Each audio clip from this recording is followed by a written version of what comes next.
कसे आहेत आपण सर्वांना माझ्याकडून, माझ्या सहपरिवाराकडून गुढीपाडव्याच्या हार्दिक हार्दिक शुभेच्छा। तर आज मी बनवत आहे बघा, सेवई बनायसाठी दूध गरम करायला ठेवलं आहे आणि इकडे बनवणार आहे बटाट्याची चटणी। बटाट्याची चटणी बनवायसाठी आता मी तेल टाकत आहे। याच्यात तेल टाकून घेतलं आहे बघा। तेल आपलं मस्त गरम झालं आहे। याच्यामध्ये आपण टाकू जिरी आणि मोहरी। जिरी मोहरी चांगली तडतड होऊन द्यायची। जिरी मोहरी मस्त तडतड झाली आहे। इकडे मी कटिंग करून घेतले होते बटाटे, याच्यामध्ये बटाटे टाकले।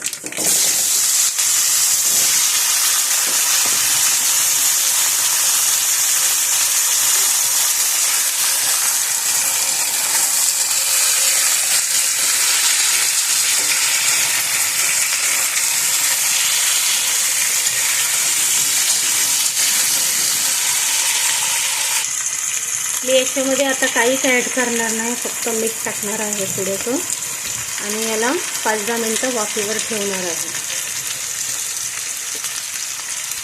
आपलं दूध बघा मस्त छान गरम झालं आहे। आता याच्यामध्ये आपण घालूया शेवई। मी फक्त शेवई घालत असते।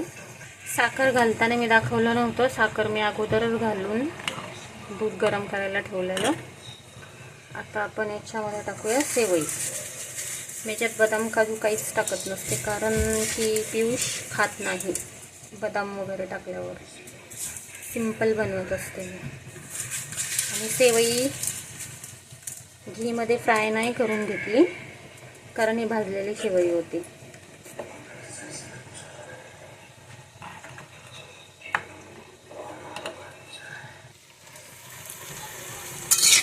आपले बटाटे बघा मस्त शिजले आहेत वाफेवर। आता आपण याच्यामध्ये मिरची आणि लसूणचा पेस्ट घालूयात। बटाट्याची चटणी कोणी बॉईल करून बटाटे चटणी करतं, पण मी बॉईल नाही करत। शिजले आहेत बटाटे।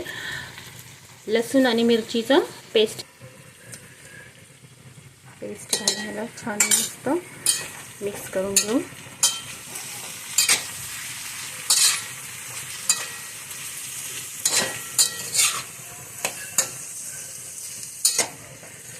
त्याच्यामध्ये घालूयात कोथिंबीर बारीक कटिंग करून घ्यायची अशी।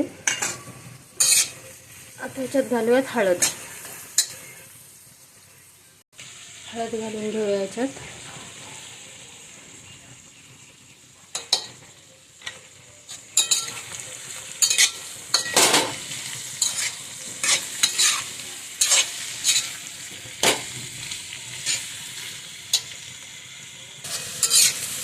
आपली बटाट्याची चटणी मस्त तयार आहे बघा। आता पीठ मळून घेते, मस्त थोड्याशा पुऱ्या करून घेते। बटाटे आहे ना थोडेसे असे फोडून घ्यायचे। मस्त छान मऊ शिजलं आहे। आपली इकडं खीर पण झाली आहे। थोड्या पुऱ्या करून घेते।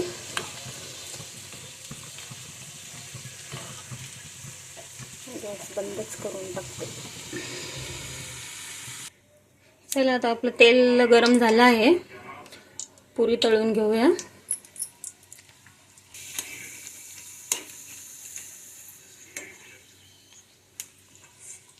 मस्त मस्त छान छान छान छान पुरी मस्त फुगली आहे।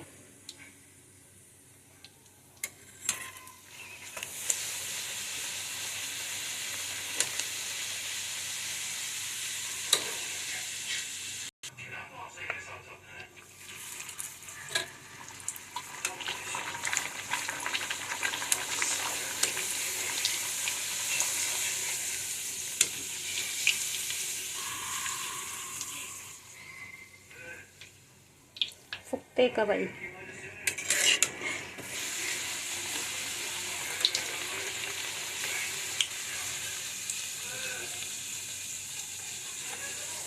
आता आपल्या पुऱ्या झाल्या आहेत तळून। आता आपण पापड फ्राय करू।